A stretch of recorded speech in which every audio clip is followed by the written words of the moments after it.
Una vez morí, resucité, una vez caí y me levanté. Y soy feliz porque podré siempre decir, voy a vivir y desde aquí siempre lo haré a mi manera. Imagina intentar medir la radiación del reactor número 4 de Chernóbil utilizando un termómetro para asados. Esa es exactamente la sensación que tengo cuando leo cómo los manuales técnicos intentan cuantificar las emociones de un cerebro con altas capacidades. Para una persona neurodivergente, una emoción no es un simple cambio de estado, es un secuestro exprés de la amígdala con rehén incluido, exigiendo un helicóptero y billetes sin marcar. Hoy vamos a diseccionar cómo la ciencia intenta atrapar este caos en un laboratorio. Vamos a meterle el bisturí a los métodos de investigación de la psicología de la emoción. Si miras el mapa mental de este tema, verás que la psicología se ha pasado el último siglo intentando averiguar si lloramos porque estamos tristes o si estamos tristes porque lloramos. Hoy haremos un vuelo rasante sobre los conceptos fundamentales, porque no es lo mismo el afecto genérico que un estado de ánimo duradero o una emoción intensa y breve ante eventos externos. Entenderemos por qué la emoción es una inferencia, un constructo que intentamos medir a través de sistemas de respuesta fisiológicos, expresivos y subjetivos. Cuando mi hijo con altas capacidades tiene un colapso en el supermercado, el sistema de respuesta expresivo es que te está montando un circo de 3 pistas. Seguiremos el vuelo sobre la aproximación evolucionista, rescataremos a Darwin para entender que esa cara de asco que pones cuando alguien mastica con la boca abierta tiene funciones adaptativas de supervivencia y un innegable valor comunicativo. Veremos también la hipótesis del feedback facial y los sistemas de codificación como el fax. Luego veremos la aproximación psicofisiológica. Nos meteremos en el barro de los cambios periféricos con la teoría de James Lange y las bofetadas académicas que le dio Cannon. Entenderemos también qué es la aproximación cognitiva. Aquí entra el appraisal o valoración. Analizaremos la tradición bifactorial de Sacher y Singer y las teorías de Lazarus y Arnold sobre cómo valoramos si algo es una amenaza o no. Básicamente, cómo tu cerebro decide en milisegundos si ese email del jefe requiere huir del país o solo un suspiro. Y finalizamos el vuelo con las aportaciones de la neurofisiología. El plato fuerte para los que nos gusta el hardware. Hablaremos de Art Oman y el procesamiento automático versus el controlado del gran Joseph Ledoux con su vía rápida y vía lenta, y de Antonio Damasio, que nos explicará por qué tu hipocampo y tu amígdala a veces parece que están divorciados y se comunican a través de los abogados. Bienvenidos otra vez a Diario de una Cebra. Os habla el creador de este rincón de cordura cuestionable. Me defino como hombre adulto o padre de hijos con altas capacidades y, como no podía ser de otra forma, mi propio cerebro también viene con el cableado de serie alterado. Si eres un estudiante de Psicología de la UNED, estás aquí porque quieres aprobar el examen de Psicología de la Emoción sin morir de asfixia bajo toneladas de grasa académica y jerga incomprensible. Yo te voy a dar el núcleo duro, lo que necesitas saber, pero con ejemplos que tu cerebro no olvidará. Si eres un adulto de 40 a 99 años, que nunca es tarde para darse cuenta de que uno no estaba loco, solo operaba a otra frecuencia, y tienes altas capacidades, estás aquí por otra razón. Vienes buscando el manual de instrucciones de tu propia cabeza. No vas a encontrar positivismo tóxico, ni te voy a decir que respires hondo y sonrías. Rechazo profundamente el humo. Tu intensidad no es un defecto moral, es un dato biológico.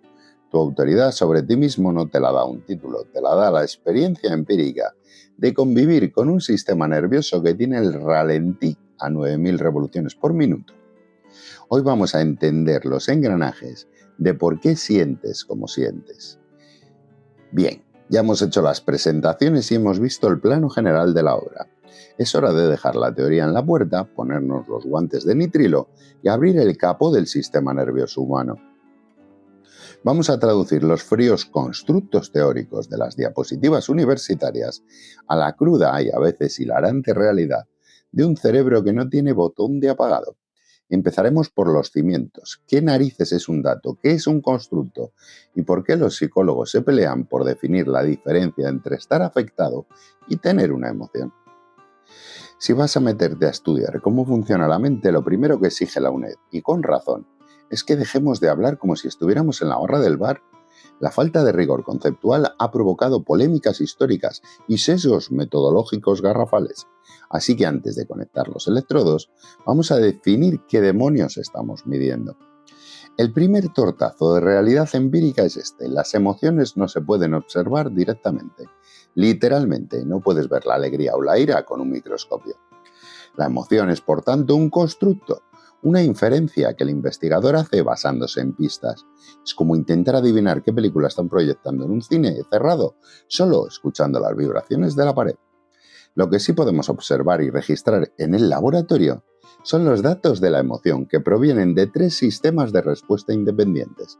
El sistema subjetivo fenomenológico, lo que la persona te cuenta.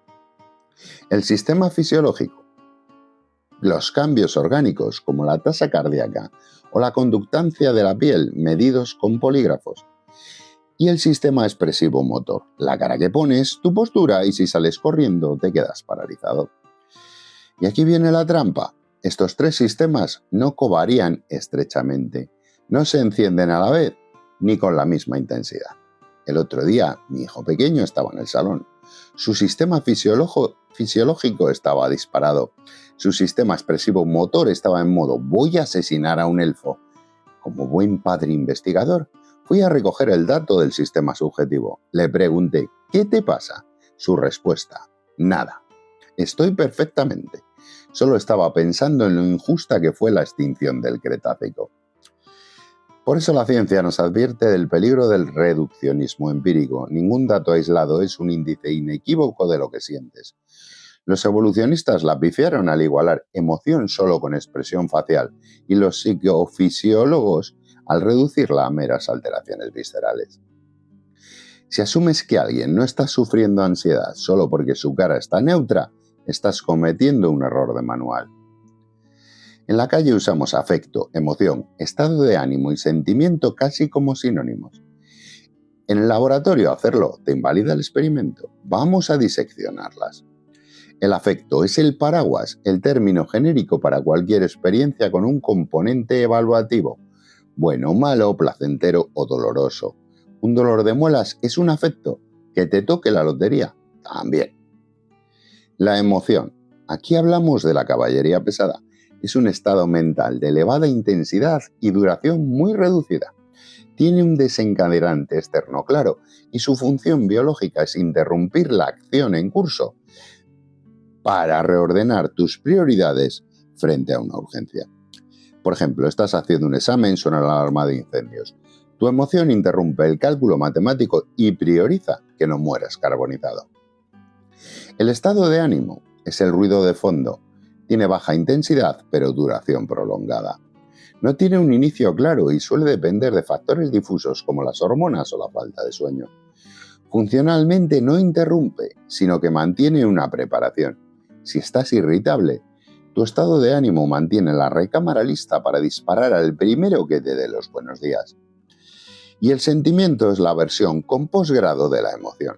Requiere consolidación temporal, es reflexivo, intencional y se vincula a tu identidad y a tu memoria.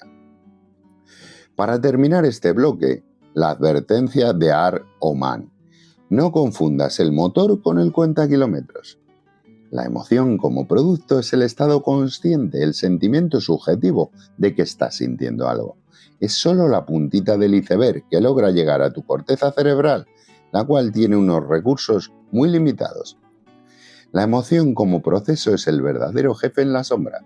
Son los mecanismos subyacentes que desencadenan y configuran la reacción y operan casi siempre de forma automática y no consciente. Igualar la emoción solo a lo que sientes conscientemente es un sesgo. Para cuando tu cerebro consciente dice «creo que estoy un poco estresado», tu sistema nervioso autónomo ya ha segregado suficiente cortisol como para sedar a un rinoceronte. Tu biología reacciona antes de que tu intelecto se entere. Vamos a meternos de lleno en la aproximación evolucionista centrada en los aspectos expresivos. Olvídate de la cognición abstracta por un momento. Aquí el sheriff es Charles Darwin y su obra de 1872.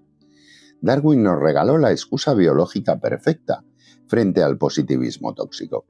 Tus emociones no son un error de software ni una debilidad de carácter. Son un mecanismo primario con funciones de adaptación definidas para incrementar tu supervivencia.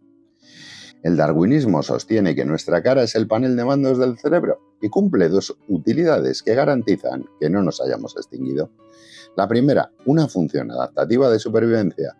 Las expresiones físicas facilitan la acción inmediata. Si sientes terror, abres los ojos como platos y la boca de par en par. No es por dramatismo, es pura biometría.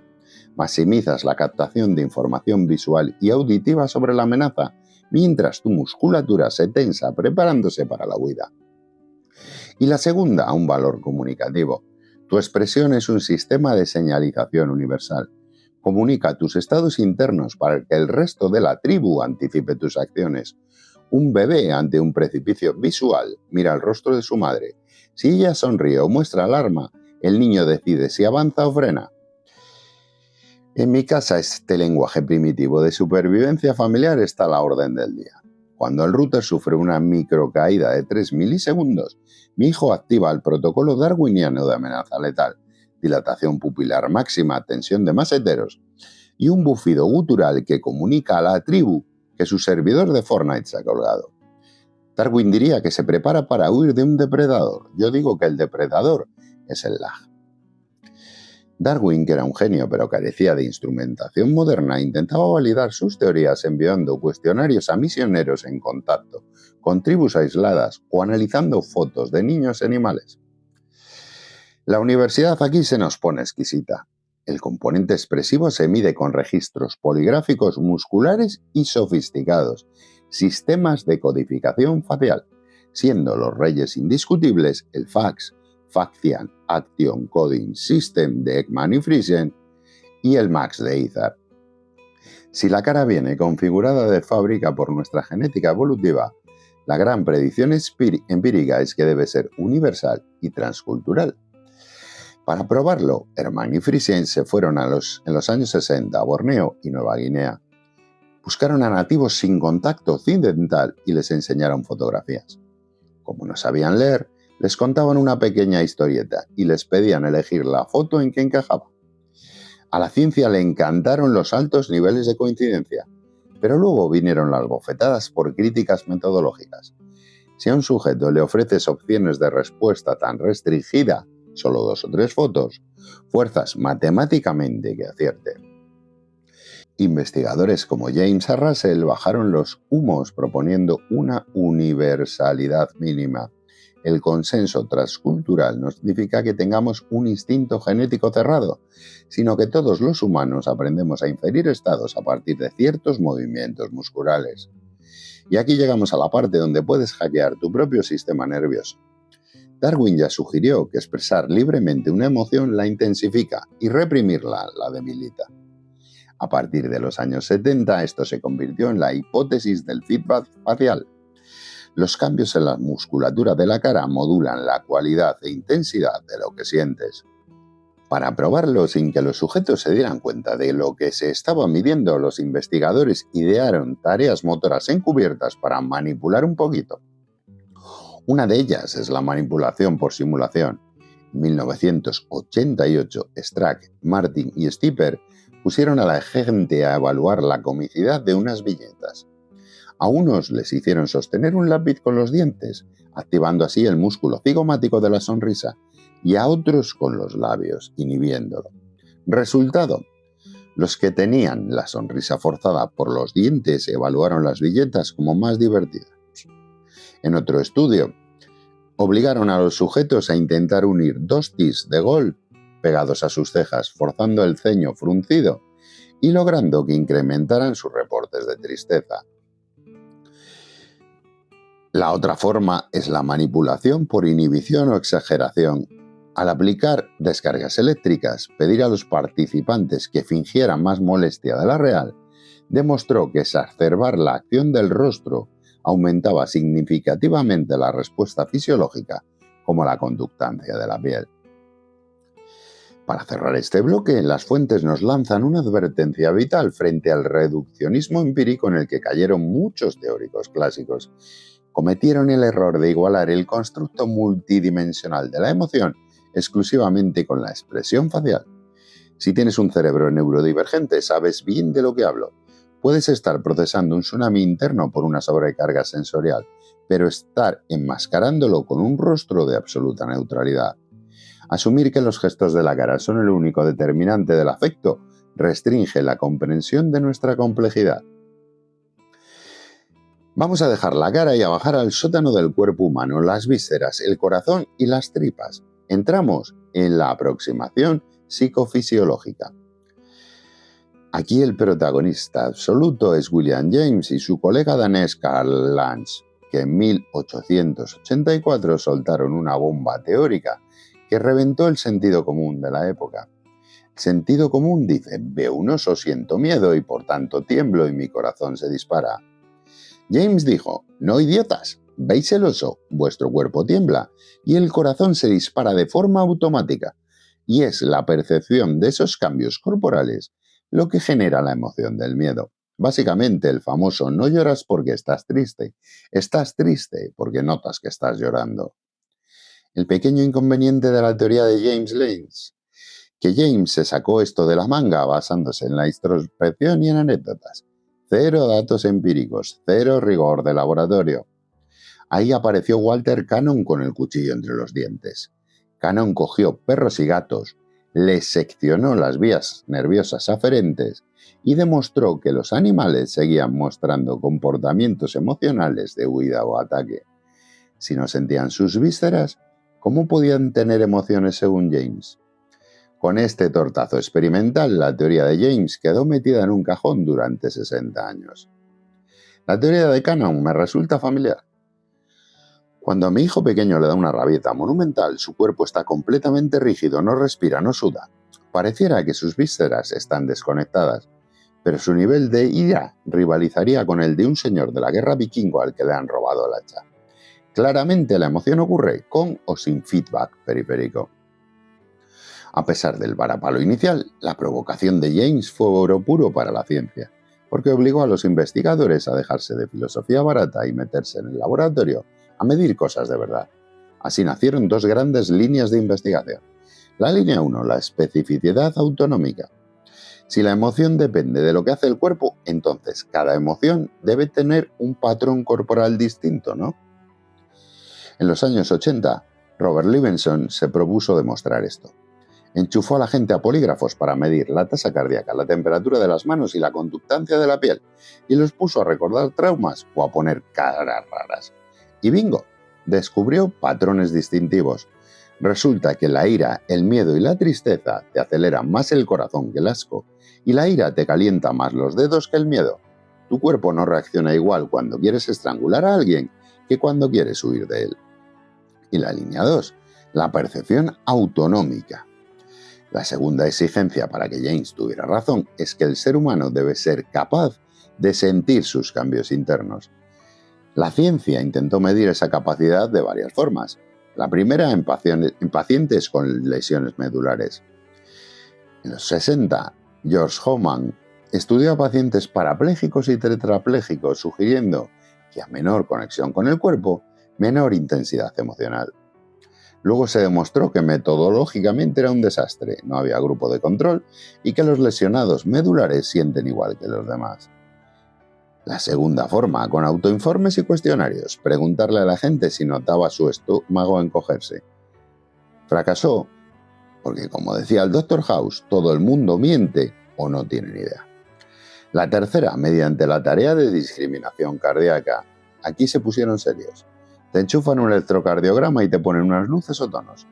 Tienes que decir si la luz coincide con tu latido o va con retraso. El resultado es desolador. Solo un 30% de la población es capaz de detectar bien sus propios latidos. Sin embargo, y aquí James sonríe desde la tumba, estudios posteriores demostraron que ese 30% de buenos detectores sí experimentan y reportan sentir mayor alteración ante imágenes desagradables. Si sientes más tu cuerpo, la emoción te golpea más fuerte.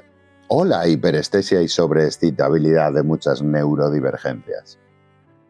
Al final, esta línea de investigación decayó en los 80, cayeron en el mismo reduccionismo metodológico que los evolucionistas. Intentar explicar toda la complejidad de la mente humana solo con medir lo que sudan las manos o lo rápido que late el corazón era quedarse muy corto.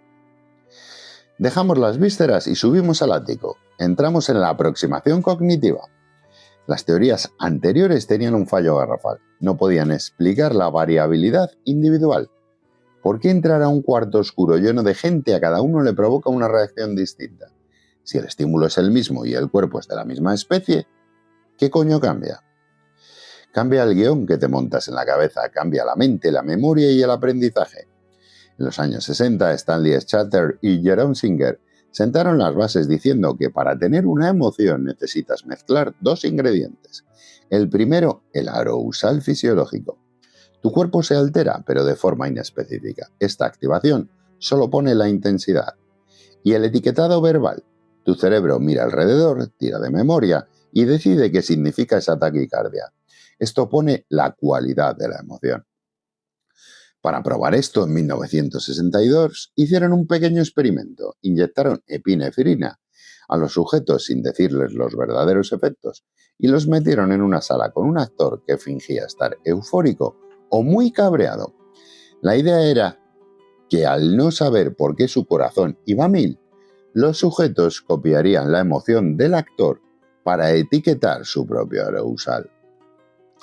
Las fuentes confiesan que el estudio fue metodológicamente muy deficiente. Los autores eliminaron a sujetos que no encajaban para maquillar los datos, pero la idea era tan buena y elegante que la comunidad científica miró hacia otro lado y les compró la teoría. A veces en ciencia un buen guión vende más que unos datos mediocres. De esta semilla nacieron dos paradigmas.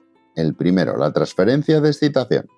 Demuestra que si vienes alterado de hacer deporte y alguien te pisa, tu cerebro le echa la culpa del 100% de tu taquicardia al pisotón y reaccionas con una ira desproporcionada. Y el feedback fisiológico falso. Ni siquiera necesitas activación real. Si te hacen creer que tu corazón se está acelerándote, poniéndote un sonido de latidos falsos por los auriculares mientras miras fotos, tu cerebro se lo traga y generas la emoción igual.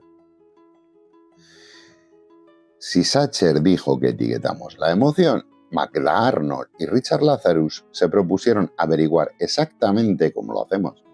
Para ellos, el antecedente inmediato de la emoción no es el cuerpo, es el proceso de valoración, el apraisal. Tu cerebro es un tribunal de guardia, evaluando constantemente si lo que pasa afuera afecta a tus metas. Lazarus dividió esta sentencia en niveles: el significado molar, el titular de la noticia, en las dimensiones moleculares, la letra pequeña, que se divide en dos juicios rápidos, la valoración primaria. ¿Me importa esto? ¿Es congruente con mis metas? ¿Afecta a mi ego? Si la respuesta es no, se archiva el caso, cero emoción. Y la valoración secundaria, vale, me importa. ¿De quién es la culpa? ¿Puedo afrontarlo? Aquí está la magia de la variabilidad. Si la valoración primaria dice esto me jode y la secundaria dice la culpa es de este tío, sientes ira. Si la culpa es tuya por saltarte un valor moral, sientes culpa. Si es una amenaza y tu potencial de afrontamiento es cero, sientes ansiedad.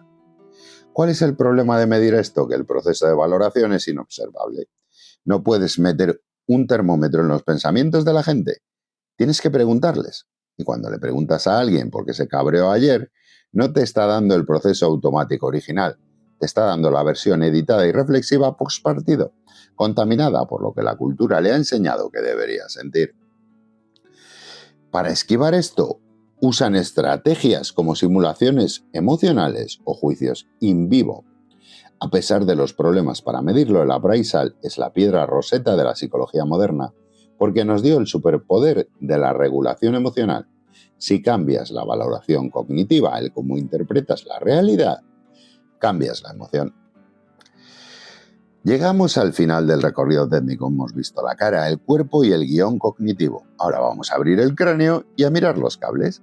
La psicología se pasó décadas debatiendo sobre constructos invisibles hasta que llegó la neurofisiología y dijo: apartaos, que os voy a enseñar dónde ocurre esto exactamente. La neurofisiología aportó la validez convergente. demostró físicamente que las teorías psicológicas no eran pajas mentales, sino procesos con una dirección postal exacta en el cerebro. Vamos a centrarnos en 3 titanes que mapearon el miedo. Art Oman revolucionó la psicología al afirmar que la emoción tiene un origen preatencional y no consciente. Es decir, tu cerebro reacciona antes de que tú te des cuenta. Para demostrarlo, ideó la técnica del enmascaramiento hacia atrás.